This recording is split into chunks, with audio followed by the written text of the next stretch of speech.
تو کیا آپ جانتے ہیں کہ رمضان کے 30 روزے رکھنے سے ہمارے شریر پر کیا اثر ہوتا ہے؟ اس پر جاپانی سائنسدان نے ایک بڑی کھوج کی ہے جس کا جاننا ہر مسلمان کے لیے بے حد ضروری ہے۔ جاپانی بائیولوجسٹ یوشونوری اشومی ایک سائنسدان ہے جن کو 2016 میں میڈیسن پر نوبل پرائز دیا گیا۔ ان سے جب پوچھا گیا کہ آپ نے کون سی ایسی چیز بنائی ہے جس کی بنا پر آپ کو دنیا کا سب سے بڑا انعام نوبل پرائز دیا جا رہا ہے، تو انہوں نے کہا تھا کہ میں نے کینسر کی ممکنہ دوا کھوج لی ہے، اور اس بات پر دنیا نے بڑے پر انداز میں ان کی کاوش کو سراہا اور مبارکباد دی گئی۔ اس کے بعد ڈاکٹر یوشینوری اشومی نے کہا کہ میں نے کینسر کی دوا نہیں بلکہ کینسر سے بچاؤ کا حل تلاش کر لیا ہے۔ تو لوگوں نے ان سے پوچھا کہ بتائیے ایسا کیا کیا جائے کہ کینسر جیسے خطرناک مرض سے بچا جا سکے؟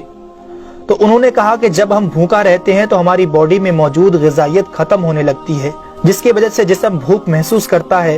اگر اس بھوک کے دوران جسم تک کھانا نہ پہنچے تو ہمارا جسم بھوک کی شدت کی وجہ سے اپنے اندر موجود ان زہریلے سیلز کو کھانا شروع کر دیتا ہے جو کینسر کا سبب بنتے ہیں۔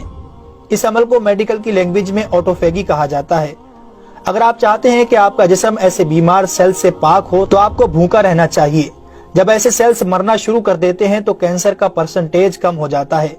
اس کے بعد جاپانی سائنسدان سے پوچھا گیا کہ انسان کو سال بھر میں کتنے دن بھوکا رہنا چاہیے کہ اس میں کینسر نہ پایا جائے؟ تو انہوں نے کہا کہ اگر 20 سے 25 دن کم سے کم اور 9 سے 10 گھنٹے بھوکا رہا جائے تو اس کی باڈی ایسے تمام زہریلے سیلز کو کھا جائے گی اور اس میں کینسر نہیں ہوگا۔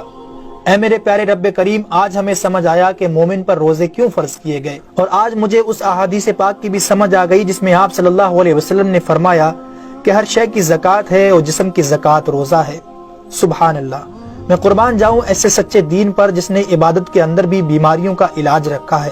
دوستو، اسلام وہ دین فطرت ہے جو زندگی کے ہر شعبے میں راہ اعتدال کی تعلیم دیتا ہے۔ اس لیے آج نہ صرف مغرب میں زیادہ کھانے کو ناپسند کیا جاتا ہے بلکہ اسے انسانی صحت کے لیے بھی نقصان دہ سمجھا جاتا ہے۔ اللہ تعالیٰ نے اپنے پیارے محبوب حضرت محمد صلی اللہ علیہ وسلم پر وحی نازل فرمائی، کھاؤ پیو اور حد سے نہ بڑھو، بے شک وہ حد سے بڑھنے والوں کو پسند نہیں فرماتا۔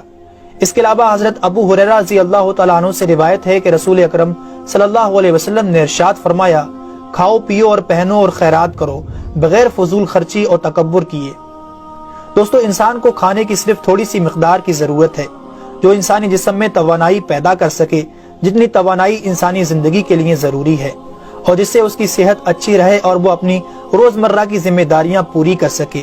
انسانی جسم کو جتنا کھانے کی ضرورت ہے اس سے زیادہ جسم میں داخل ہونے والا کھانا چربی بن جاتا ہے، جس کی وجہ سے انسان کا جسم بڑھ جاتا ہے، اس کی رفتار سست ہو جاتی ہے اور وہ بہت زیادہ تھکن محسوس کرنے لگتا ہے۔ اس کے علاوہ انسانی جسم بہت سے امراض کا شکار بھی ہو جاتا ہے۔ اسی لیے اللہ تعالیٰ نے روزے فرض کیے تاکہ 11 مہینوں کے دوران کھانے پینے کی بے احتیاطی کا ازالہ ہو سکے۔ قرآن پاک میں اللہ تعالیٰ نے روزے رکھنے کا حکم ان الفاظ میں بیان فرمایا ہے، اے ایمان والو، تم پر روزے فرض کیے گئے جیسے کہ تم سے پہلوں پر روزے فرض کیے گئے تھے تاکہ تم پرہیزگار بن جاؤ۔ دوستو، قرآن مجید میں بیمار اور مسافر کے لیے روزے مؤخر کرنے اور جو روزہ نہ رکھ سکے ان کے لیے فدیہ ادا کرنے کا حکم دیا ہے۔ اس کے بعد روزہ رکھنے کی حکمت ان الفاظ میں بیان فرمائی، اور تمہارے لیے روزہ رکھنا ہی بہتر ہے اگر تم جانتے ہو۔ دراصل یہاں یہ بتایا گیا ہے کہ اگر تم موجودہ علم کو سمجھتے ہو تو تمہارے لیے بہتر یہی ہے کہ تم روزے رکھو، کیونکہ روزہ اپنے اندر بے شمار روحانی، نفسیاتی اور طبی فائدوں کو رکھتا ہے۔ روزے کی طبی افادیت کی طرف نہایت مختصر مگر جامع اشارہ نبی اکرم صلی اللہ علیہ وسلم نے ان الفاظوں میں بیان فرمایا، روزے رکھو اور تندرست ہو جاؤ۔ اللہ رب العالمین ہم سب کو اس مہینے میں زیادہ سے زیادہ نیکیاں کرنے اور سارے روزے رکھنے کی توفیق عطا فرمائے، آمین ثم آمین۔ تو کیا آپ جانتے ہیں کہ رمضان کے